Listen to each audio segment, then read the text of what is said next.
channel sharing tulus kekristenan. Sharing kedua, versi lebih mudah diserap oleh siapa saja. Dengan topik manusia mau yang mana? Sang hakim meniadakan hukum Taurat atau mengampuni?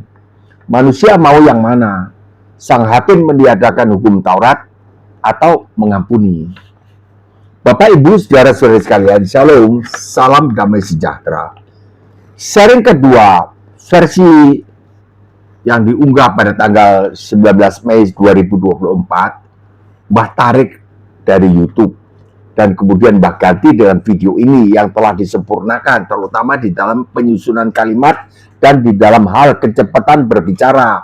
Dulu Mbah gunakan teleprompter, yaitu fasilitas yang ada di aplikasi CapCut. Kini Mbah ganti dengan yang alami, yaitu dengan menulis naskah di atas kertas, kemudian Mbah sajikan lebih alami. Di video yang ke-1 dengan topik orang Kristen selamat bukan karena diampuni, Mbah sudah menggunakan istilah mengampuni. Karena istilah ini lebih populer daripada istilah meniadakan hukum Taurat. Mari kita gunakan logika sederhana saja. Membahas tentang istilah 1, mengampuni. Orang tidak dihukum karena dia tidak melanggar hukum. Ulangi, orang tidak dihukum karena dia tidak melanggar hukum. Jelas. Ada pula orang tidak dihukum walaupun dia melanggar hukum. Orang tidak dihukum walaupun dia melanggar hukum. Oleh sebab hakim menggunakan otoritasnya untuk tidak menghukum, alias hakim mengampuninya. Hakim mengampuninya, orang melanggar hukum tidak dihukum. Akibat tindakan mengampuni ini, maka hakim telah melanggar hukum. Sang hakim melanggar hukum yang adalah supremasi kebenaran yang hakiki.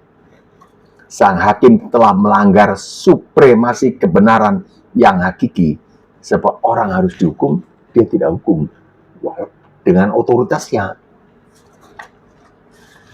2, istilah meniadakan hukum. Orang tidak dihukum walaupun dia sebenarnya melanggar hukum. Sebenarnya, tanda kutip, melanggar hukum. Jikalau tidak ada hukum. Cocok kan? Orang tidak dihukum jika tidak ada hukum, walaupun dia melanggar hukum. Roma 5:13, tetapi dosa itu tidak diperhitungkan jika tidak ada hukum Taurat. Dosa itu tidak diperhitungkan jika tidak ada hukum Taurat. Roma 5:13. Di Matius 5:17, Pak Yesus menggunakan istilah meniadakan hukum, bukan istilah mengampuni.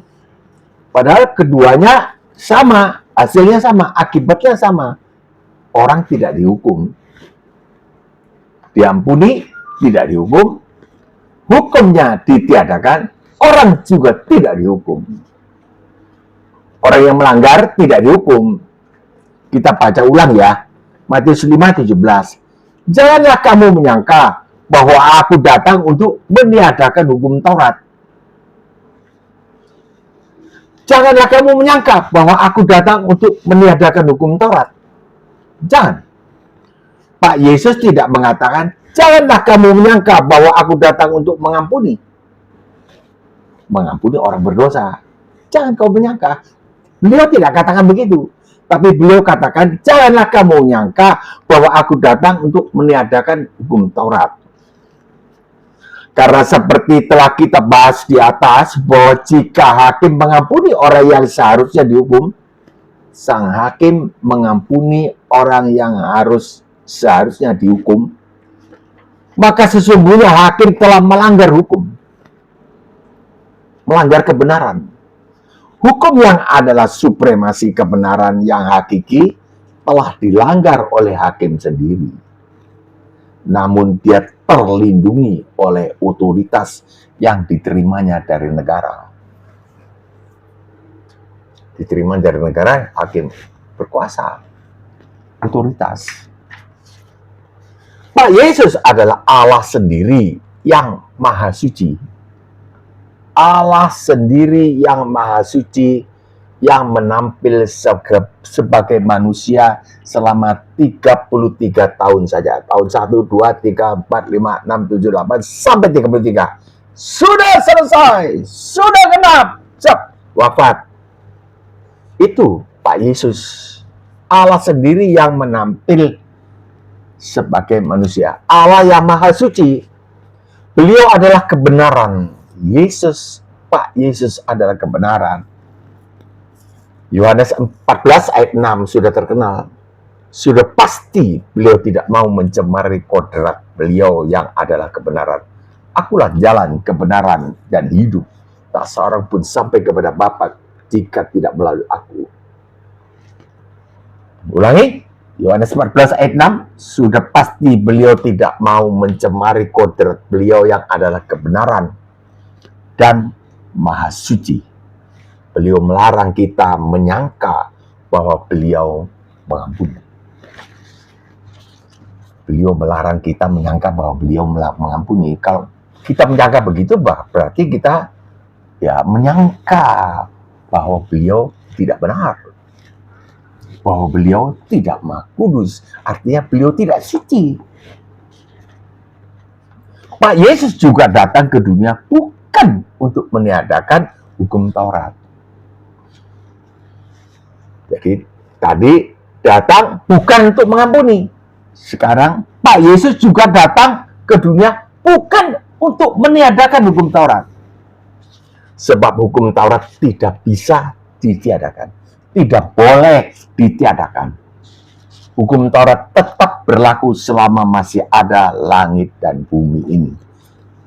Ulangi, hukum Taurat tetap berlaku selama masih ada langit dan bumi ini. Hukum Taurat tidak bisa ditiadakan.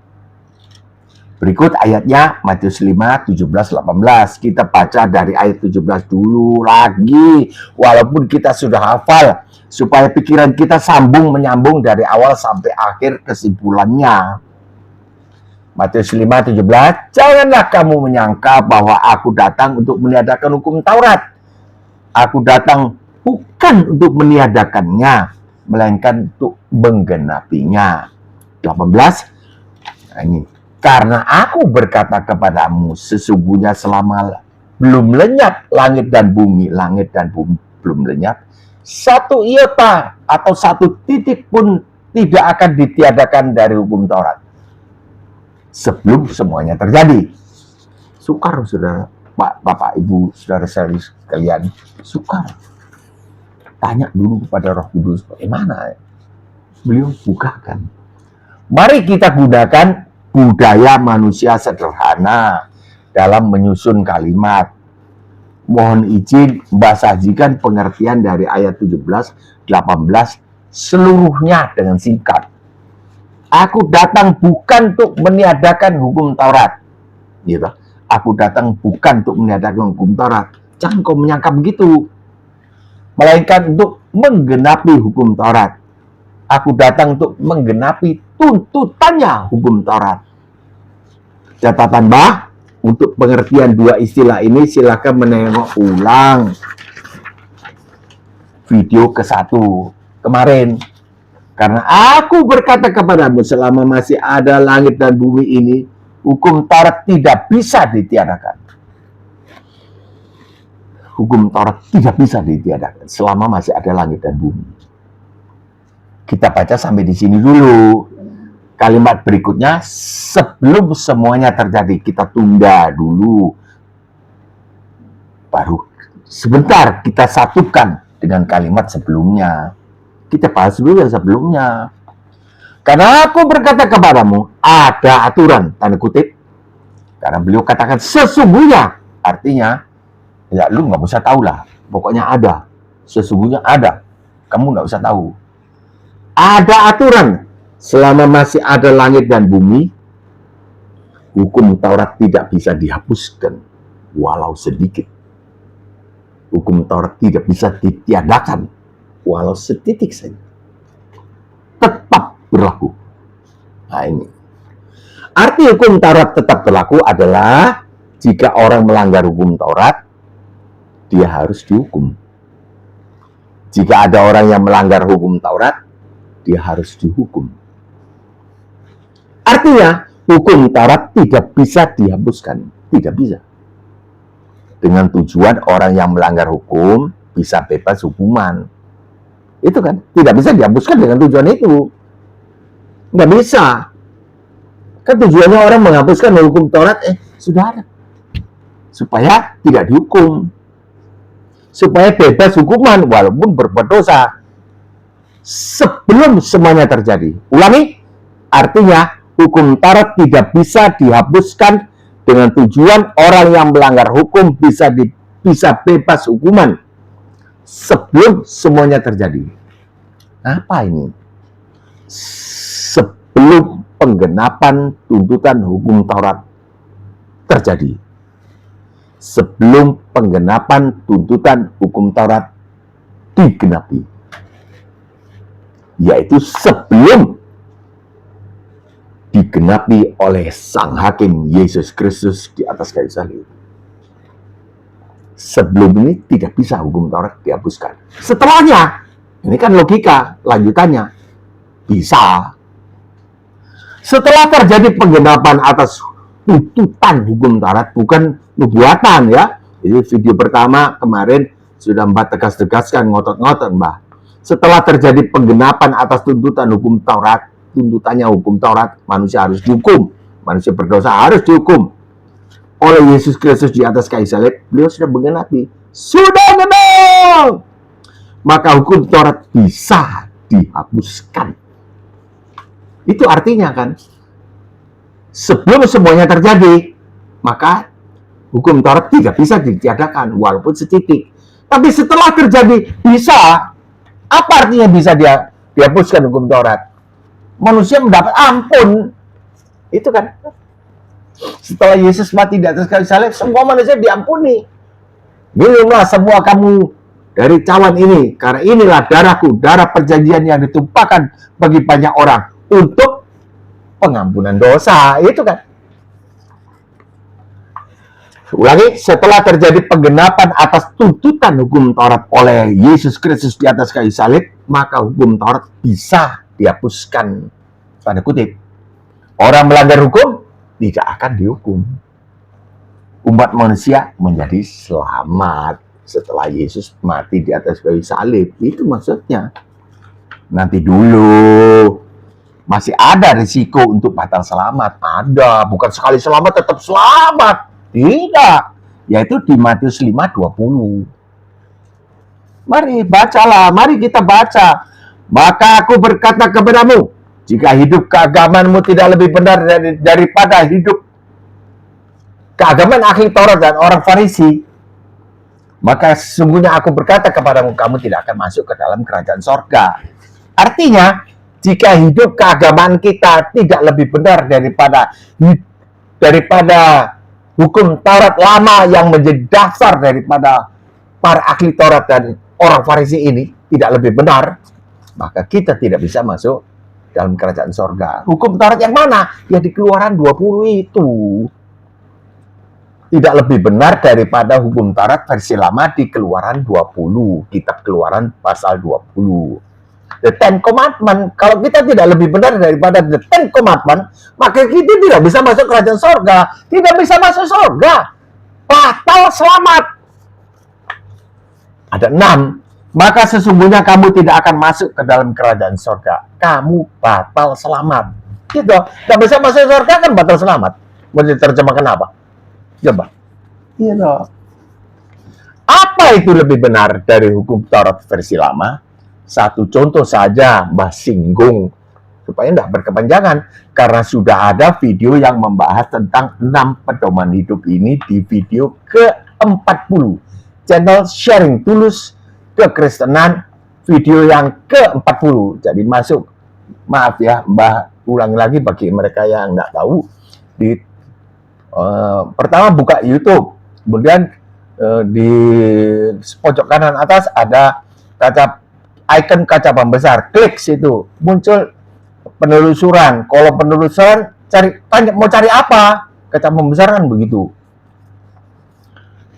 Akeong sharing tulus kekristenan, channel sharing tulus kekristenan, spasi ke garis datar 40, baru tekan kaca pembesar yang di pojok kanan bawah.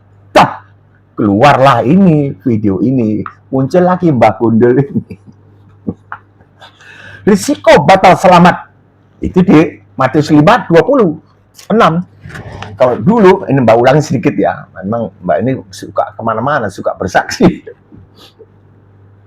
Kalau dulu berlaku, membunuh, ngilangin nyawa orang, dihukum kita, masuk neraka. Ya entah membunuh, pokoknya ngilangin nyawa lah. Pakai tusuk, pakai dor, pakai racun. Anyway, masuk neraka kita. Tapi sekarang setelah Pak Yesus mati di atas kayu salib, ini berlaku bagi semua orang yang merasa dirinya orang lah. Sebab Yesus Kristus mati untuk semua orang. Setiap orang yang percaya tidak binasa, melainkan beroleh hidup yang kekal. Mbak mulai merenceng lagi kemana? Itu setiap orang. Jadi kalau membunuh, cara itu harus dihukum dulu. Setelah Pak Yesus mati di atas kayu salib, menggantikan semua orang dibebaskan dari hukuman, berlaku setiap orang yang marah, plus maki-maki, dia harus dijebloskan, diserahkan ke neraka menyala-nyala. Batal selamat kan? Matius 5:22. Tapi itu rule, bukan law. Menurut Mbak ya, Mbak nggak begitu pintar bahasa Inggris juga, tapi ya satu talenta lah.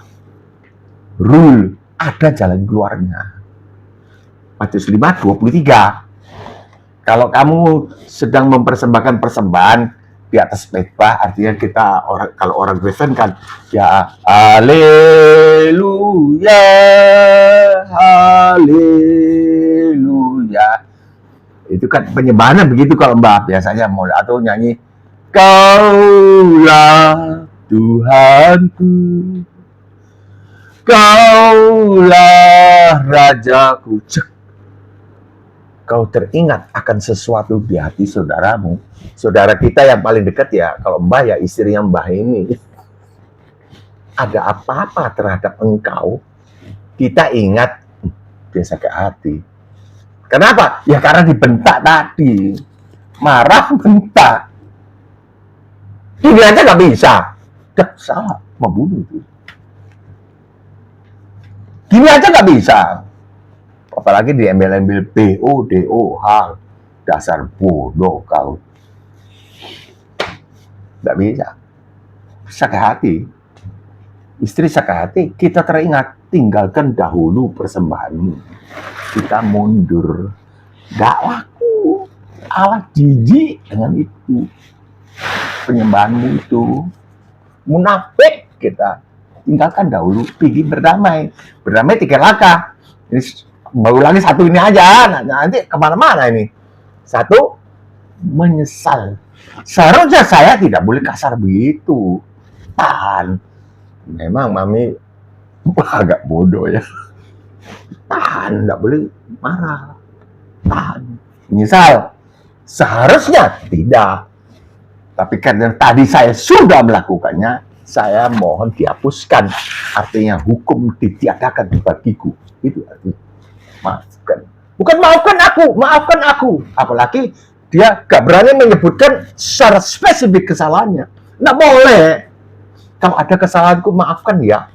Atau di sepanjang tahun ini ya mohon maaf. Kalau ada kesalahan nggak bisa begitu. Itu basa-basi, munafik. Persis. Tadi saya bedak ini ketika mami nggak bisa masak, terus keasinan bedak. Mohon maaf. Nomor 3, berjanji tidak mengulangi lagi. Perkara mengulangi lagi, datang lagi kepadamu. asal mengulanginya tidak sengaja. Sebelum keluar. Nggak bisa kita juga menghakimi orang yang terus kepleset begitu. Oh, saya trauma saya. Nggak bisa saya menghadapi Bapak seperti itu. Nggak bisa, nggak boleh. Apakah dia nggak pernah melakukan itu lagi? Nggak bisa, karena namanya orang. Bertanda kelemahan daging. Nah, itu. Sampai di situ aja, nanti silakan nonton video ke-40. Apa itu lebih benar dari hukum Taurat versi lama? Apa? Ya itu tadi saya ceritakan. Itu lebih benar. Iya dah. Kalau dulu membunuh, kalau sekarang nggak boleh marah. Tapi tetap ada jalan keluarnya. Semua ada. Jangan berzina. Jangan bercerai. Ada jalan keluarnya. Jangan bercerai. Apa jalan keluarnya? Ya jangan bercerai. Itu jalan keluarnya. Jangan bersumpah. Mata ganti mata. Jangan melawan orang yang berbuat jahat kepada kamu. Kasihlah sesama manusia. Tidak berlaku itu. Yang berlaku apa? Kasihlah musuhmu. Meningkat. Sesama manusia yang baik dan sesama manusia yang memusuhi kita. Bukan musuh negara, bukan, salah paham nanti. Bukan. Risiko batal selamat di Roma 8 ayat 4 ada juga. Ini dua saja, Matius 5:20 dan Roma 8 ayat 4. Ini saja. Kok itu aja, Mbak? Ini aja susah dihafal. Roma 8 ayat 4 adalah jika kita hidup menurut daging. Itu dah. Allah telah menjatuhkan hukuman atas dosa di dalam daging Yesus Kristus. Daging anak Allah. Titik. 4. Supaya tuntutan hukum Taurat digenapi di dalam kita. Itu yang belakangnya. Yang tidak hidup menurut daging. Melainkan menurut roh. Yang hidup menurut daging dan tidak menurut roh, ya bakal selamat. Kan gitu. Sederhana logikanya. Apakah Mbak Kristen progresif atau tidak? Mbak tidak tahu. Silakan hakimi Mbak. Bukan, ini kebenaran. Mbak sudah jalani. Kesimpulan bahasan kita adalah satu, Pak Yesus datang ke dunia bukan untuk mengampuni umat manusia. Bukan untuk mengampuni umat manusia. Kalau ada yang mengampuni umat manusia, ya tidak suci dia. Bukan Allah. Bukan. Kan tidak suci. Kalau mengampuni tidak suci. Maka itu Pak Yesus tidak menggunakan kata mengampuni. Karena ini akan membuat Pak Yesus melanggar kodrat beliau yang adalah kebenaran. Akulah jalan, kebenaran, dan hidup. Kebenaran.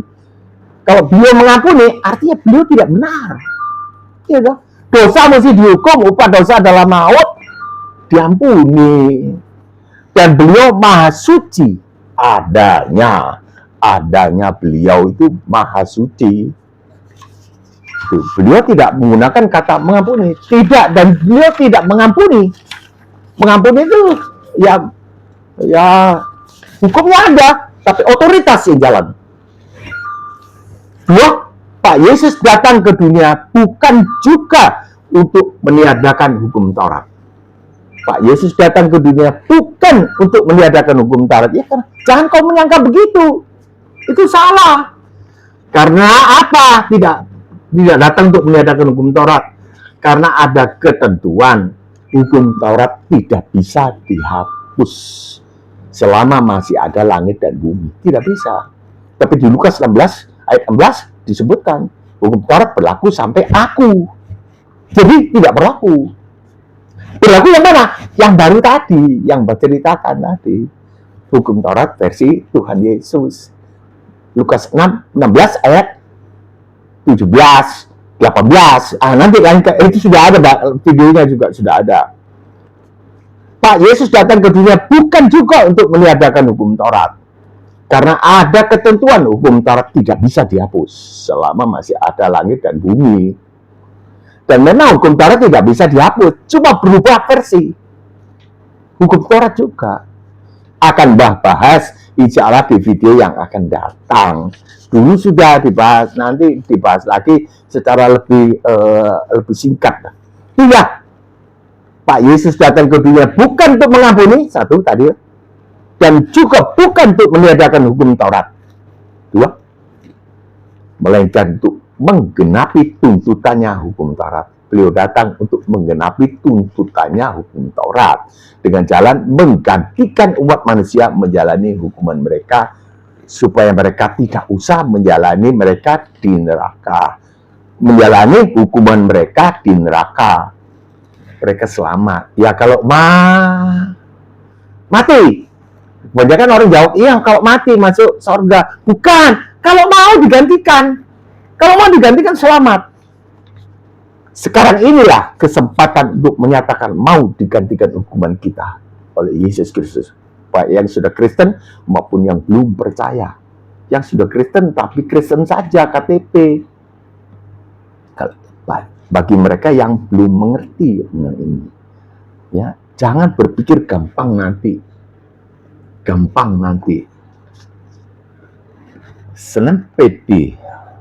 Sebentar, karena kita tidak tahu hidup kita, apakah sebentar malam kita masih ada, atau sebentar setelah nonton video ini.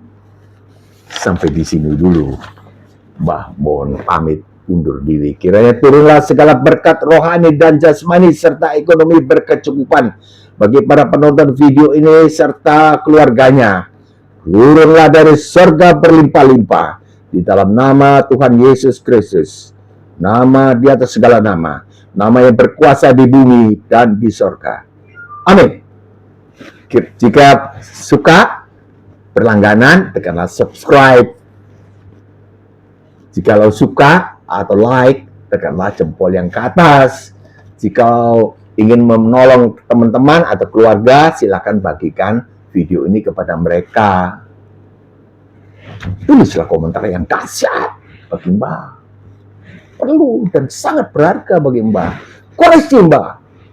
Mbah, sesat loh.